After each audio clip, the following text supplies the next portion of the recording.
Good afternoon. Good afternoon, everyone.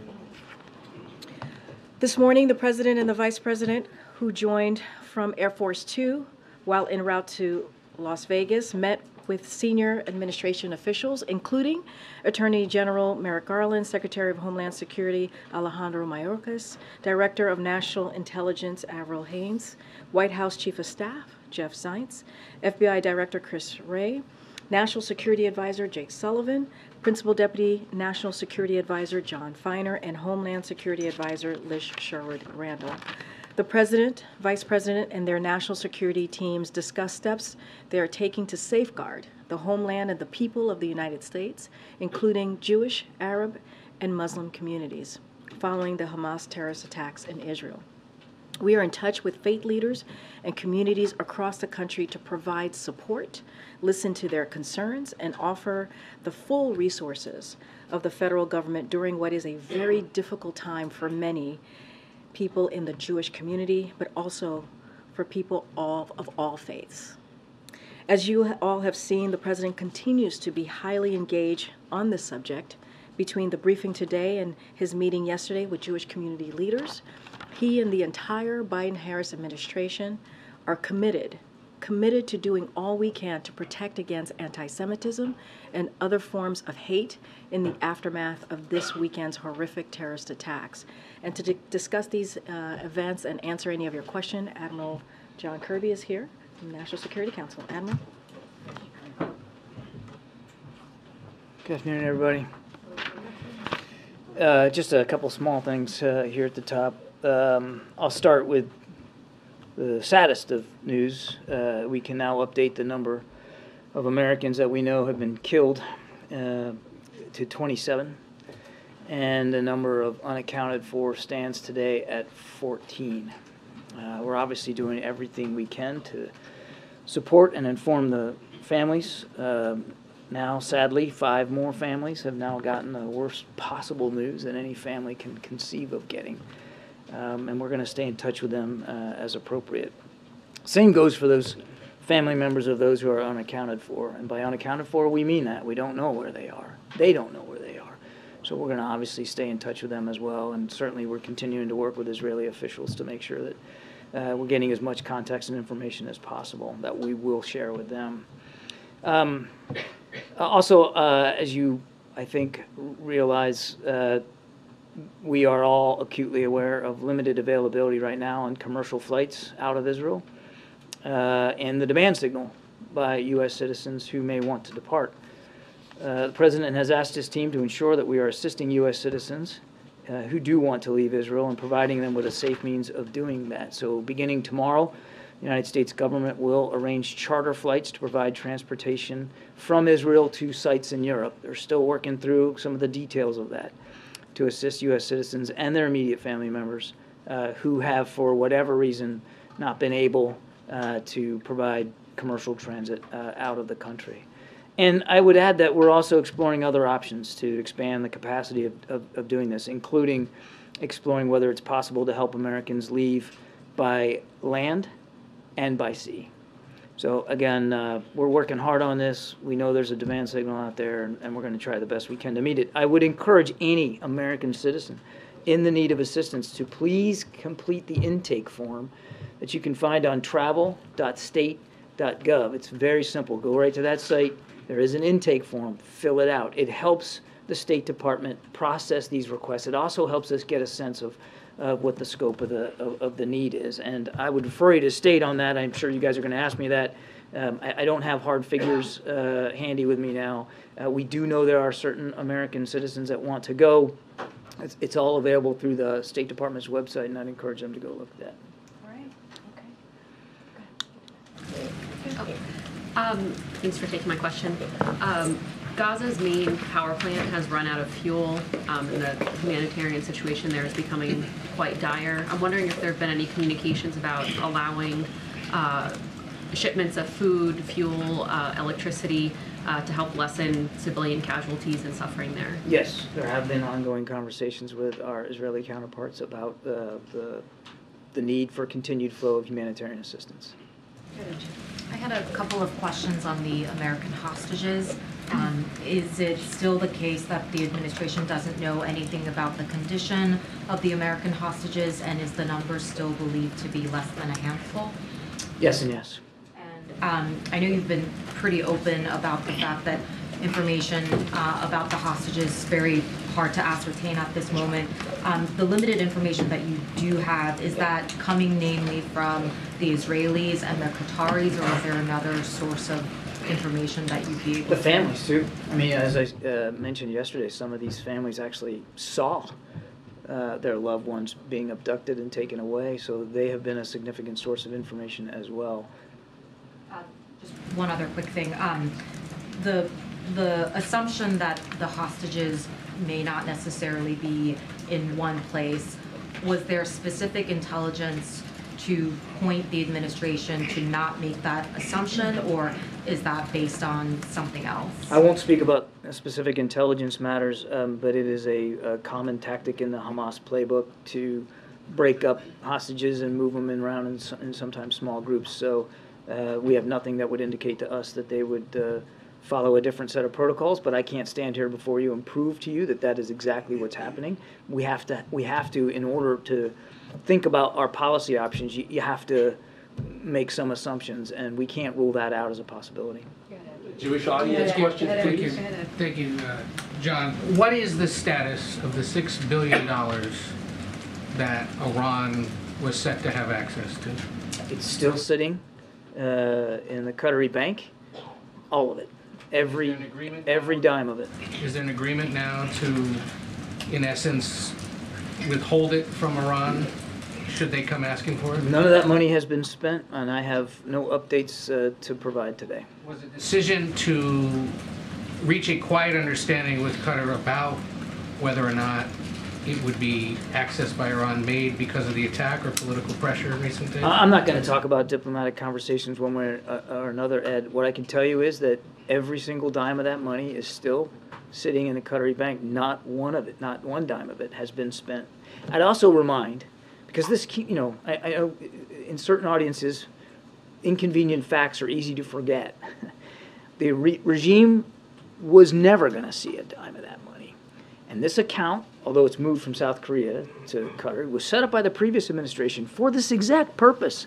In fact, I think it was back in 2018, the former Secretary of State, Mike Pompeo, actually talked in quite some detail about how this money in these accounts could only be used for humanitarian purposes and that there was going to be oversight. We've done nothing different. It is the same process. All we've done is move that funds from South Korea, where for some technical reasons it wasn't accessible, to Qatar, where it is more accessible.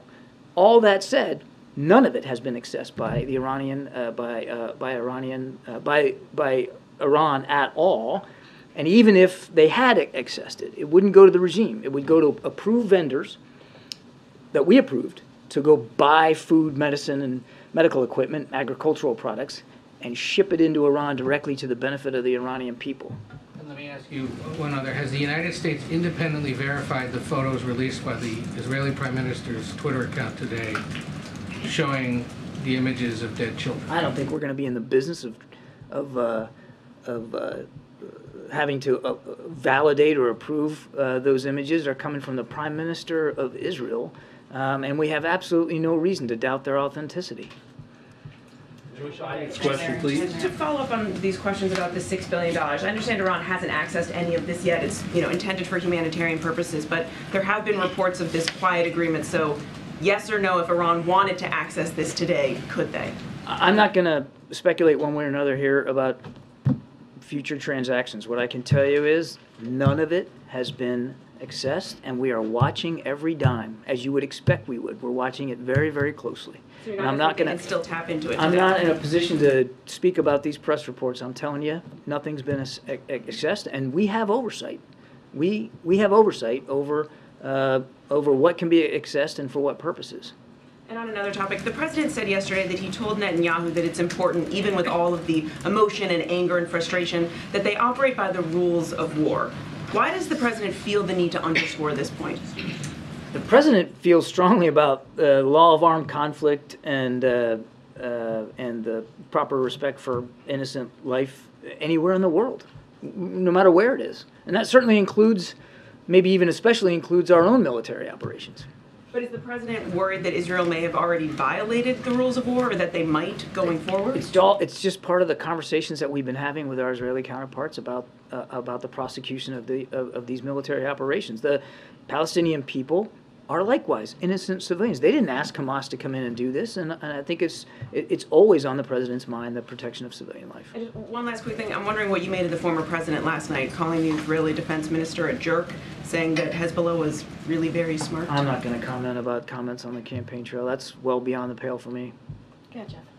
Thank you. Kirby, can you give us an update on the intelligence about Iran's role in this? Anything changing in terms of what you're seeing, what the U.S. assesses to be Iran's role? No, I don't have any updates for you. We're still looking into this, but again, no direct evidence that Iran was a participant in these attacks in any way. But again, we're still monitoring it. We're still looking at it. And if I can go back, Mary, while I'm not going to comment, I would just add that we take seriously our bilateral relationship with Israel. We don't get to decide, obviously, who their cabinet officials are. That wouldn't be our business. But we have strong relationships with them, and it's important now that those relationships continue to improve and grow, particularly in this time of crisis. And so we're focused on getting things done and supporting Israel. That's where our heads are. Joey. Yeah, thanks, Karine. Admiral, speaking of Iran, what did President Biden mean yesterday in his remarks when he said he, quote, made it clear to Iranians, be careful? What was that referring to? It refers precisely to his comments the day before about not wanting to see any third party, be it a terrorist group or a nation state, that might have hostile feelings towards Israel, that thinking that this might be a good time to take advantage of that and to widen and expand the conflict. Very much in keeping with what he said the day before. Well, was that message communicated to Iran, or? The President of the United States said it publicly. I think that's pretty good communication. Jewish audience question, please. Thank you, Admiral. I just wondered if you could explain to us just about how the President came to say yesterday that he'd seen pictures of militants beheading children. Obviously, it's important to make sure that disinformation doesn't get out there. How did he end up saying that? He's referring to images I think many of you have seen, certainly your colleagues have reported on, and obviously Israeli officials have spoken to as recently as today. We know that Secretary Blinken was also shown some additional images by Prime Minister Netanyahu. The thing I think, and just allow me a second here, we all need to be prepared for the fact that there's going to be additional gruesome images coming out. And there's going to be some pretty tough reports for all of us to swallow. This is not over. And all that is, certainly the President's comments yesterday, to underscore the utter depravity and the barbaric nature with which these terrorists murdered and butchered innocent Israeli civilians. And that further underscores why, and this is what the President's specific point was yesterday, that we got to stay with Israel. We've got to continue to make sure they have the support that they need. But has the President actually seen the photos? Yesterday there was... A couple of follow-up questions actually to what Mary had been asking. Regarding the issue about abiding by the laws of war, Israel does continue to halt supplies of food, other aid materials to Gaza. So I'm wondering if the U.S. feels that is an appropriate action by the Israelis, and if you made any concerns about that to the Israeli government. We are having conversations with Israeli officials about the continued need for humanitarian assistance for the Palestinian people who are victims here as well. Does the U.S. see that as any sort of a violation of the laws? I'm not going to stand up here and put a bumper sticker on it. We are having active conversations, as we would anywhere around the world, with their Israeli counterparts. And regarding the former president's comments last night, setting aside the politics of it, do you have any concern that he may have revealed classified information as it relates to the death of Soleimani in 2020 in his comments last night? I'm not in a position to comment on that right now. Jackie. Thank you, Karine. John, one quick one on the charter flights. Are those free of cost to American citizens now? I would refer you to the State Department. Typically they are, but I mean, I don't have they're still working through the details of how they're going to coordinate these. And then on the $6 billion, we know that 100 senators were told on Tuesday night that the plan was basically to leave any requests for withdrawals pending indefinitely. And now we know that House Democrats were told by the Deputy Treasury Secretary behind closed doors this morning pretty much the same, with one added layer that there's an agreement with Qatar not to let those funds be dispersed. Why is it that you won't come out and say that the U.S. does not intend to let this money go to Iran? Jackie, we've always had, since the beginning, we've always had the ability to provide oversight over the disbursement of these funds. We've always had the option, if we wanted it, to look at transactions and to make a call about whether we found it valid or not. That has not changed. And even now, as you and I are speaking, none of that money has been accessed by anybody. It's still all there. Is it because we think that freezing it essentially again would complicate any negotiations with Iran or our ability to get Americans home in the future? I'm not going to go into any more detail.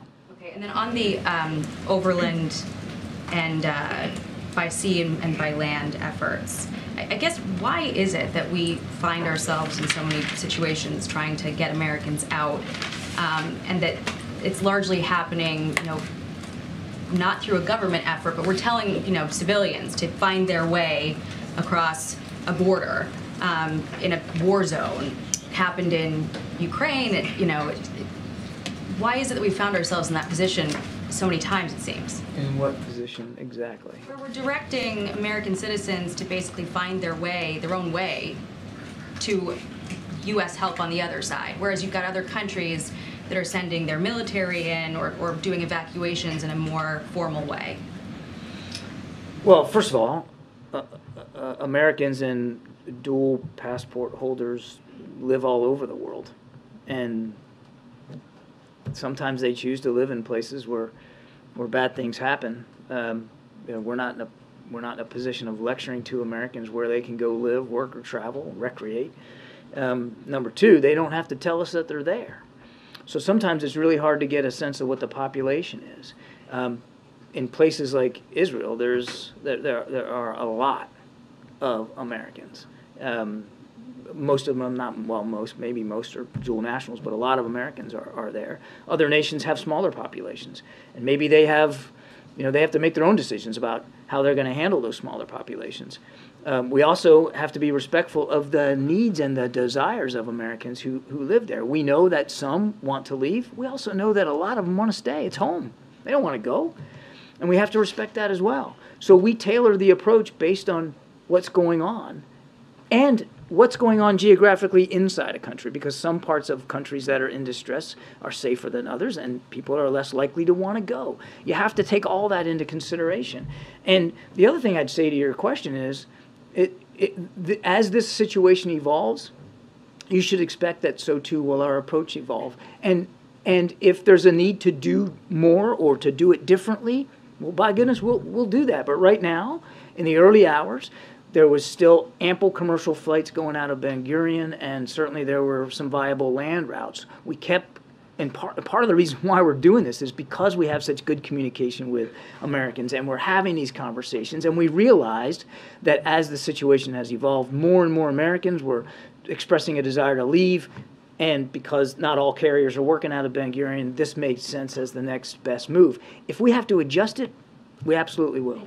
On the day of jihad, are we doing anything to fortify, I guess, the U.S. against any potential activity against Americans, domestically or abroad, given the calls for a day of jihad and your statement yesterday that now is not the time to go back and look at any intelligence gaps? Is it the time, being that tomorrow is supposed to be this day of jihad? What I meant by yesterday was we're focused on making sure that our intelligence sharing with the Israelis is as sharp and as good as possible for the operations that they are in. I saw some reporting that made it sound like I blew it off. That is not the case. We understand that there will be a need to go back and look at what was missed, by whom, and when. Of course we're going to do that.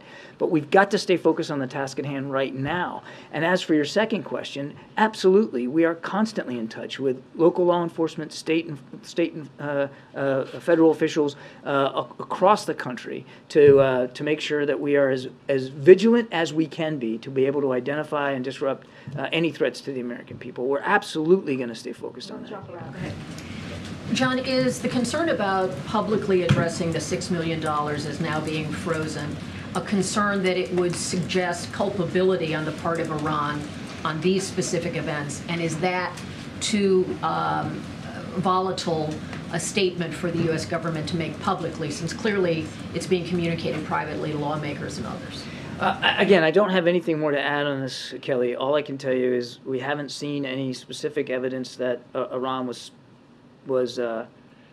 involved specifically with these attacks. But as we've said, broadly, yes, they're certainly complicit. We're not walking away from the fact that Iran has supported Hamas and other terrorist networks. So this is not about being unwilling to speak to culpability. We've already spoken to the culpability and complicity of Iran with respect to support to terrorist groups. I'm just not able to go into more detail than that. I would tell you that, again, a reminder, I know I sound like a broken record, but not a dime has been accessed, and we are watching it very, very closely. When the president spoke about the hostage situation in yesterday's event with Jewish community leaders and the fate of Americans broadly, and that he didn't want to say too much publicly for obvious reasons, could you just speak to what his view is about an American military role in another country when Americans' lives are at stake? How would he view the calculus there? Is it deferring to the Israeli, the IDF? Is it working in partnership? How would he describe, as Commander-in-Chief, what his priorities are with that kind of potential? As Commander-in-Chief, his first priority is always the safety and security of of Americans that are overseas, as well as our own national security interests. And we have national security interests throughout the region. Moving the carrier strike group to the Eastern Med is part and parcel of that concern he has of our broader national security interests here. Now, the Israelis have made it very clear that they don't want foreign troops on their soil, that they want to prosecute these operations on their own, and they have every right to want to do that. Now, we have some experts that were already in country providing advice and counsel on like hostage recovery. We obviously have a terrific information and intelligence sharing relationship with Israel. We're working to improve that. And certainly we have a strong defense relationship when it comes to providing weapons and munitions, and we're doing that. And so there are no intentions, no plans to put American troops on the ground in combat.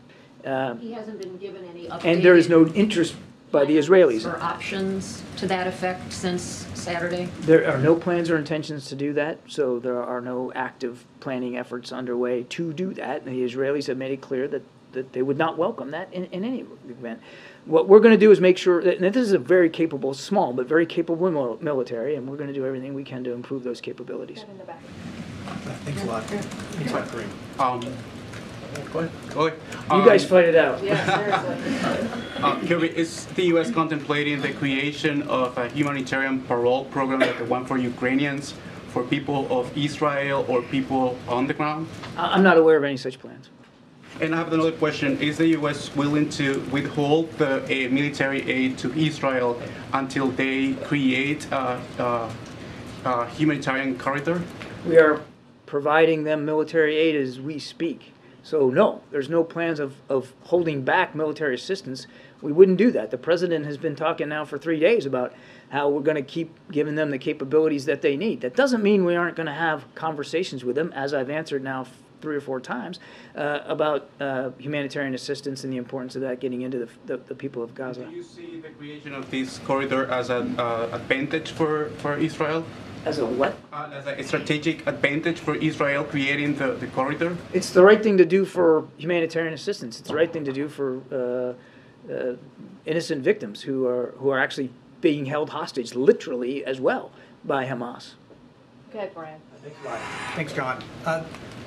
The oil sales coming out of Iran have increased in the last year. Is the U.S. looking at what it can do with the existing oil sanctions to decrease the the amount of barrels coming out of Iran? Without getting into specifics, I can tell you that we are constantly reviewing our regime sanctions against Iran, and we will continue to do that. Should we expect some announcement or That's as more far as I'm additional going to go enforcement today. of those sanctions? That's as far as I'm going to go today. Yeah, Jay.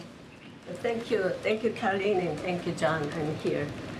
Okay, I know, I see you. I have two questions for you. And first question regarding arms trade between Hamas and North Korea. Hamas used the North Korean rockets to attack Israel. Can you tell us about the current situation where North Korea is providing weapons to Hamas? And second question, how will the Middle East crisis affect United States security strategy on the Korean Peninsula? I can't confirm the reports about the rockets. I'm happy to take that question and see if we have more information on it. I just don't have that today. And as for how what's going on in the Middle East is going to affect our view of the security environment on the peninsula, or quite frankly anywhere else in the world, we're a big enough, strong enough nation.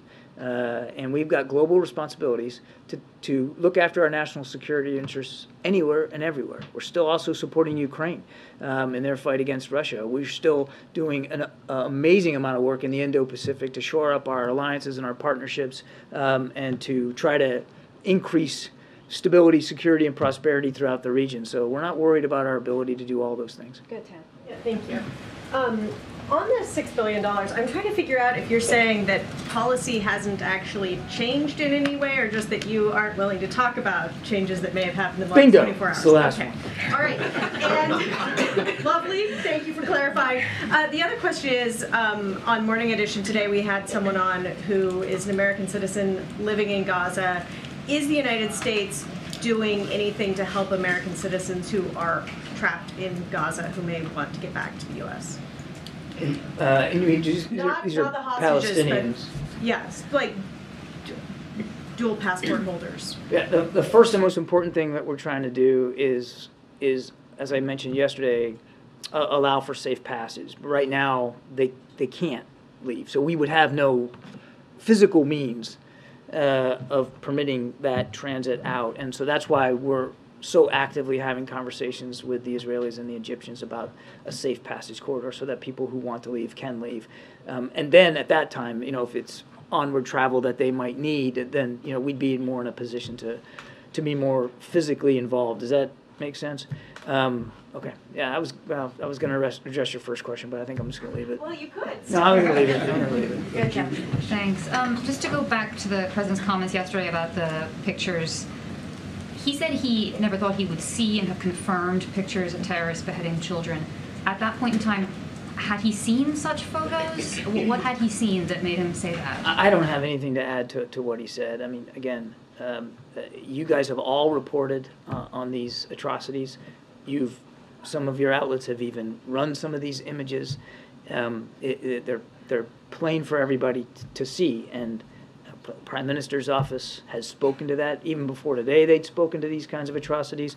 And again, today, the Prime Minister showed Secretary Blinken some additional grotesque imagery. Sorry, one more. On the aid package, is there anything you can tell us about what the request will be to Congress, what that's going to look like, what the complications are there?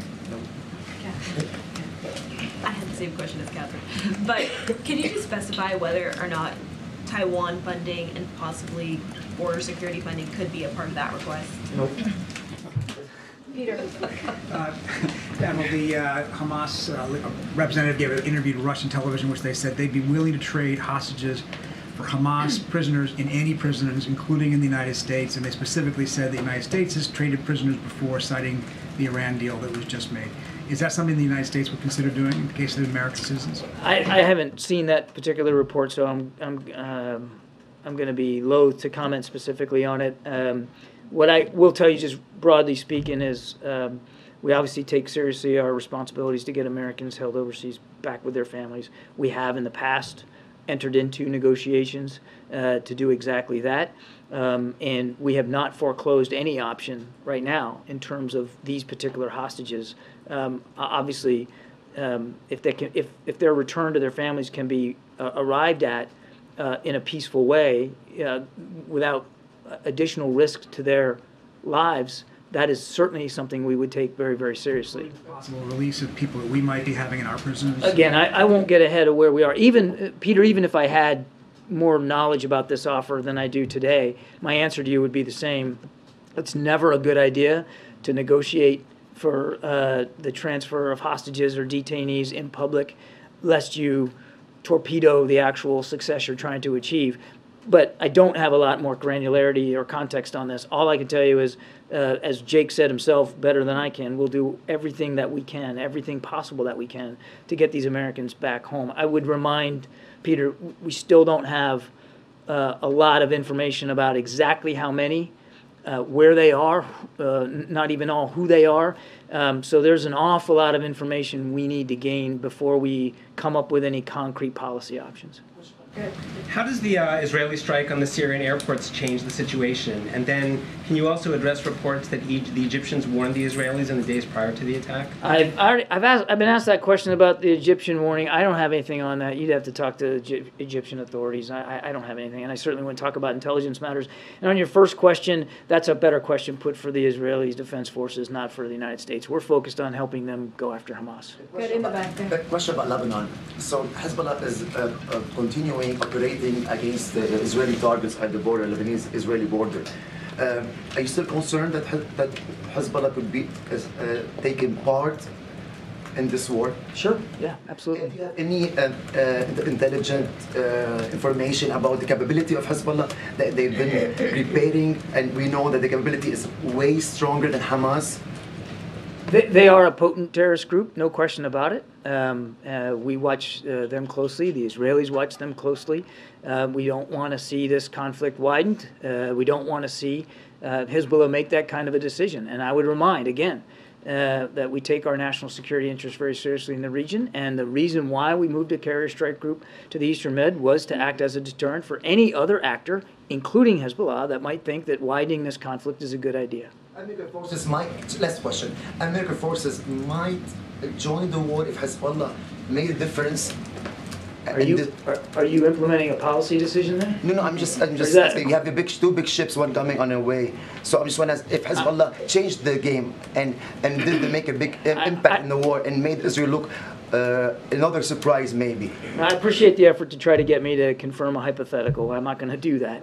I'm not going to do that. There is no intention or plan to put American troops on the ground in Israel. There's no desire by the Israelis for that outcome. So I'm just not going to get ahead of where things are. Yeah, Thanks. Thanks, John. One of your priorities has been, as you said, to keep the war confined to Israel and Gaza. So are you concerned that that's going to be more difficult as casualties grow in Gaza and as the war escalates? It's going to, I mean, I think the prospect of widening is going to depend a lot on other actors outside Israel. And then just a quick follow-up. The U.S. is accelerating PGMs that Israel already paid for and then potentially considering sending even more after that. Have there been any restrictions put on how Israel uses those weapons, and if not, why not? I won't speak about that for Israeli operational security reasons, and I'm not even going to get into detailing the kinds of munitions that are being provided to them. The Israelis have a right to have that information protected for their own ability to conduct operations. Go ahead, Nadia. Thank you. John, I'm here. No. I want to press you on a previous question. Good. This Good. administration... I like that. Good. This administration fought very hard against misinformation. You hold the truth as a gospel. So facts matter, I guess. When you have misinformation, it leads to incitement and what to come. So again, whether it's the stories of beheaded babies or the rape, I just want to make sure that you are 100% sure of these stories because they prepare us to what to come.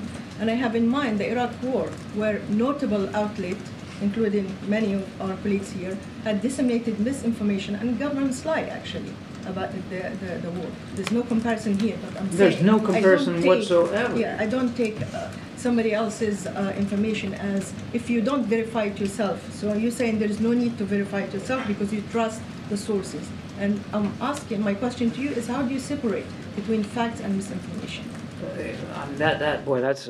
I mean, I taught a whole class at Georgetown on that. I mean, we could talk about this for hours.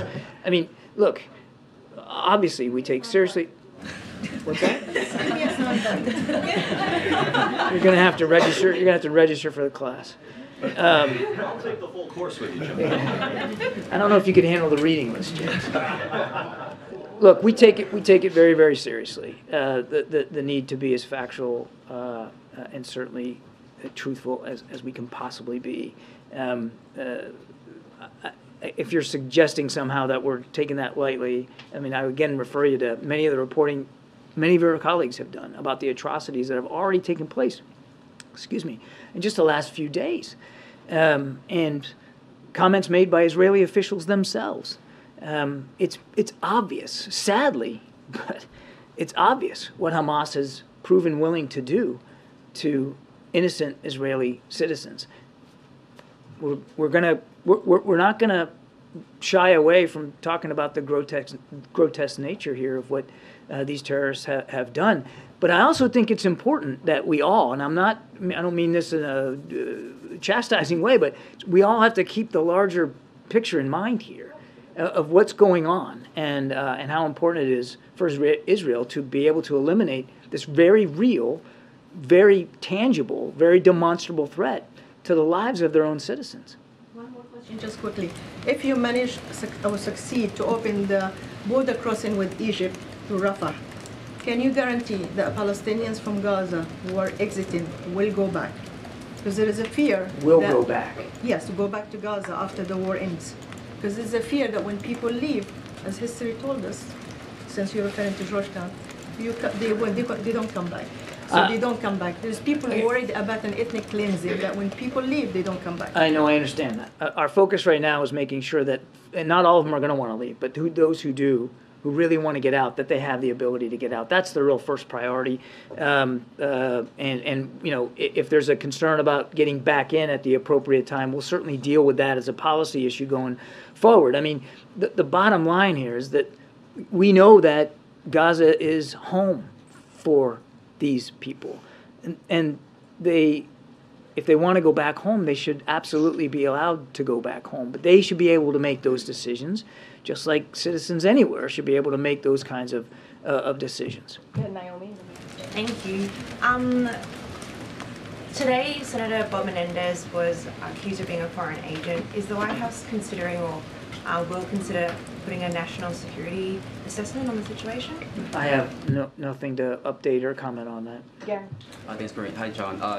Is the White House concerned or have any response to the court order in Kenya that temporarily blocked deployment of security officers on the multinational mission to Haiti? And if this legal challenge is successful, is that concerning? Does that change the U.S.'s pledge in this mission? I'm going to have to take that question, sir. I wasn't tracking that. I don't want to speculate. Thanks, Karine. Thanks, Karine. Thank you, John. So a follow-up question on social media and misinformation. Social media platform X says it has removed hundreds of Hamas-affiliated accounts and has taken down thousands of posts since Hamas' attack on Israel. Does the administration think that enough is being done about potential misinformation surrounding this war, and how concerned is the administration about this? We've seen the reports that X has taken down quite a bit of misinformation. I mean, we certainly support those decisions. That kind of information has no business being out there. Certainly, when you know it's absolutely know it's false. So we're grateful and support that. That was obviously a corporate decision that they made, and again, we think it was done in the right vein. And a follow-up question on sending U.S. troops. So you said there's no intention and no plan to do so, but has it been ruled out? Is that still an option pending? There is no intention, no plan, and frankly, no desire by the Israelis for U.S. combat troops to be involved in this conflict. James, last question. Okay, thank you very much, Karine, and thank you, Admiral. 2 questions on the Mideast crisis. 27 Americans killed is a very large number. That is larger than the number of Americans who were killed by terrorists during our withdrawal from Afghanistan, larger than the number of Americans killed at the USS Cole, larger than the number of Americans killed at Benghazi or beheaded by ISIS. And I believe it's accurate to say that after all of those events, direct U.S. military action was ordered by the Commander-in-Chief. 27 Americans killed. Why is it the posture of the Biden administration to just let Israel handle this job, in essence, instead of U.S. forces going in and getting the guys that killed our people? James, we will do, as Jake said, everything we can to get those American hostages home with their families. We recognize that they are not the only people being held hostage. Other nationalities are included in that group. We don't have enough information right now to make a policy decision about how to do it. So I can appreciate the sense of urgency in your question. Believe me, we share it. But we aren't going to act one way or another until we have enough information to act upon. And then on the hostages issue, you have suggested that it's a very small number of hostages, American hostages, being held in Gaza, less than a handful. Treat yourself. And I assume that that assessment is still operative. Has there been any discussion amongst President Biden and his aides about how to avoid the fate of Jimmy Carter in this situation, where we actually saw the President of the United States and his administration become, in effect, hostages themselves to a foreign terrorist organization? With all the respect that President Biden has for President Carter, I can assure you that he is not focusing on history here, even domestic history. He's focusing on what's going on now and making sure that we are doing everything we can to support Israel and look after our national security interests in this moment, because this is not 1979. It's 2023. And Hamas is an organization that has existed for many years with the support of Iran. We've got enough challenges just dealing with this that we're focused on that and that alone. Thanks, everybody. Thanks, everybody. Thank you. Thank you. Appreciate it. Appreciate it. All right. Thanks, everybody. Well, not thanks, everybody. Thanks, Admiral. All right. Go ahead, Sonia. What else do you have? Is the president okay with having a lawmaker who's accused of conspiring to act as an agent of a foreign government remain as a member of Congress? The Admiral was just asked this question. I just don't have anything to say beyond what he shared. This is referring to Bob Menendez's proceeding. No, I know. And he was literally just asked this question. I'm just not going to say any more to what he just added. Yeah. Karine, does the president feel supported by the Democratic Party writ large, by lawmakers, by his party for his actions now with regard to Israel? Look, the president is, I mean, very much to what the Admiral just said about the moment that we're in, about what we're seeing. This terrible event that happened this past weekend in Israel, is that who is an ally, who's a friend, is what we saw this terrorist organization do, Hamas, which is kill hundreds of lives, take hundreds of lives, murder people, and we believe, this president believe, it is the right thing to do to continue to assist the people of Israel as they're dealing with this devastating, horrific time. And so the president, as commander-in-chief, has difficult decisions to make, right? Difficult decisions to make on behalf of the American people, right? The Admiral talked about how there's a national security piece of this as well. We have, as we all know, Americans, 27 Americans who have sadly perished, and many are still missing. 17 or so are missing. And so it is the president's duty as commander-in-chief to do everything that he can to protect us and to also assist in this horrific events that we saw this weekend. My question is more, does he feel that his party is supporting him in that? And does he sense divisions among some parts of the party? I can't speak to, we're not sensing division, right? The president is focusing on the job at hand.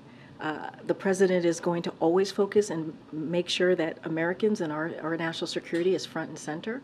And this is part of that. But also, Israel is a friend. And what they have gone through, the people of Israel have gone through these past couple of days, is horrific. And so we are going to stand by them, as the president has said, as they go through this terrible time. Remember, they were, as you know, as you all written about, attacked by a terrorist organization. And so the president's going to continue to do his duty as commander-in-chief, as president. Do you have an estimate on how many American citizens are trying to leave Israel right now? I don't have an estimate. As you just heard from the Admiral, we announced the charter that the state is going to be running. Just don't have any intel. And the commercial flights are still ongoing in Israel, so there are opportunities for folks to leave. I just don't have any number for you. And are there any active threats that, on the domestic front, that law enforcement is tracking at this moment stemming from Saturday's attacks? What I can say is that we're always monitoring. Clearly, we're going to monitor to make sure, that to make sure if there are any threats. Obviously, we would address those, but there's nothing active that I can announce to you or lay out to you at this time. There is. We're monitoring right now, but there are no active threats at this time. Now in the second week, without the House having an elected speaker, does that change at all any conversations the president may be having with senior House leaders, Republicans, Democrats, about speeding this process along? Which process? Of electing a speaker. I mean, look, it's their process to run. They are, this is the House Republicans, as I've said over and over again. It is their process. The president doesn't have a vote. It is what we're seeing is certainly shambolic chaos that we're seeing over there on the other side of Pennsylvania Avenue, and they need to get their act together. There's a lot of work that needs to be done on behalf of the American people. We've said this over and over again. They need to figure this out. How are they going to select their speaker? That's up to them. But of course, the president wants to continue to move forward on making sure that the business of the American people is done. But it doesn't stop the president for continuing to do the work. We announced junk fees the other day. The president has been being pretty engaged and active every day on behalf of the American people, and that's something that he's going to do. But of course, we want to see the House Republicans get their act in order.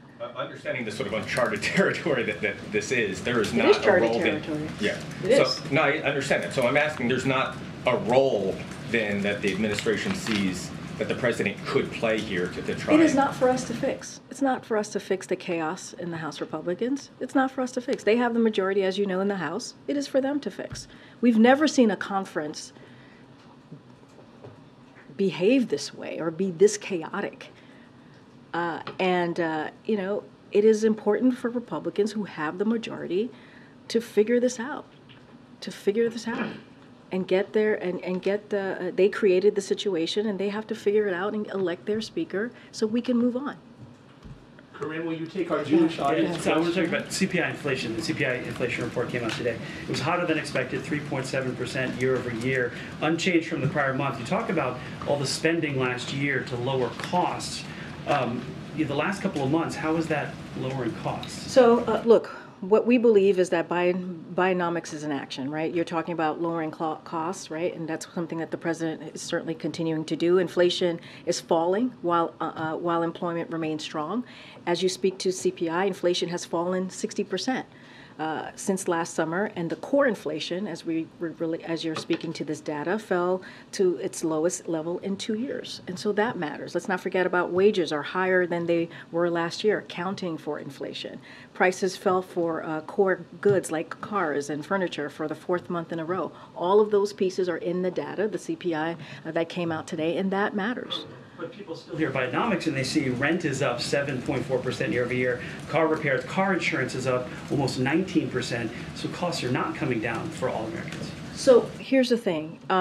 As we know that when it comes to housing, people are still dealing with a lot, right? We understand how that economic hardship as it relates to housing specifically. That's why the president put forth a plan to deal with, on the federal level, how to help people lower costs with housing. So that is important as well.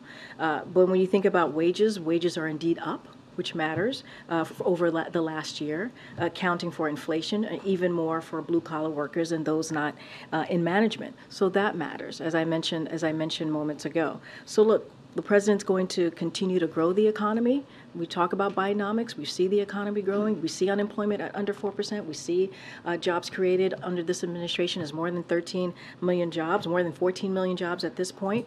And that's what we're going to focus on. When it comes to Republicans, they want to slash taxes for the wealthy. That's what they want to do. That's what they're putting forward. Cut Social Security, cut Medicare, cut Medicaid. They already started talking about that again recently. So the president's going to focus on what is needed for the American people to continue to give them that little bit of breathing room, and that's what the president's going to focus on. Let's not forget yesterday. Is it still appropriate for the president to go to Philadelphia tomorrow, given all the Americans trying to get out of Israel and the imminent ground war there? Well, look, the president has to do multiple things at once. multiple things at once. The president's going to go to Philly. He's going to continue to talk about Bidenomics. He's going to continue to talk about what he's doing to bring back manufacturing, to create good-paying jobs. That's what you're going to hear from Americans. That's something that Americans also want to hear from. The president has been engaged in the situation that we're currently seeing, the horrific situation that we're seeing in Israel. That's what he's going to continue to do. He was engaged today. He's been engaged for the last every day since the attacks, and we're going to do everything that we can. We just announced, right? State just announced the charter flights, right? So that's something that is going to help get Americans out of Israel, and also commercial flights are still ongoing. I want to make that very clear. But the president is going to make Americans a priority. He has to do multiple things at once. That's what you're going to see the president do. Go ahead. I just want to go back to the Chairman Menendez thing, because in another realm, this would be a bigger effing deal. A successor to the president as chairman of the Senate Foreign Relations Committee is being accused. He's no longer chairman. No, but the president was once chairman of the Oh, Senate I see what you're saying. Yes. I see. Yes. You're making that connection. Yes, Got it. Successor. No, I got it.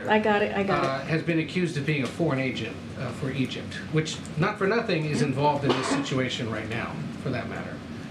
Has the president been brought up to speed on this? If he has no comment today, can we see comment on whether he has any concerns that someone with that kind of a position may have been accused of this, and whether he should be running for re-election? So we have always said it is a serious matter, right? We've always said that, and we'll continue to treat that as a serious matter. I just don't have anything else to share beyond any statements from the president. I just don't have anything outside of that. But of course, we see this as a serious matter. Okay, Kelly. Has the president requested any sort of biographies on the families or the victims in Israel in order to have outreach? Would you expect, with this number of Americans killed, that he would have, by letter or call or something, anything you can share about that, direct President Biden to these American families? And it's a very good question. You know this, President Kellyo. You know this is a president when it comes to human tragedy like this, or any type of loss. This is a president that takes this very seriously and tends to reach out and have those conversations with family members who have lost a loved one. I don't have anything to read out to you at this time, or to a plan or anything like that to lay out. But this is, of course, something as the President of the United States, Commander-in-Chief, to hear, to hear what has 27 American lives have lost. This is something that affects him deeply. If and when we do outreach and have any conversation with the families who have lost their loved ones, we certainly would share that.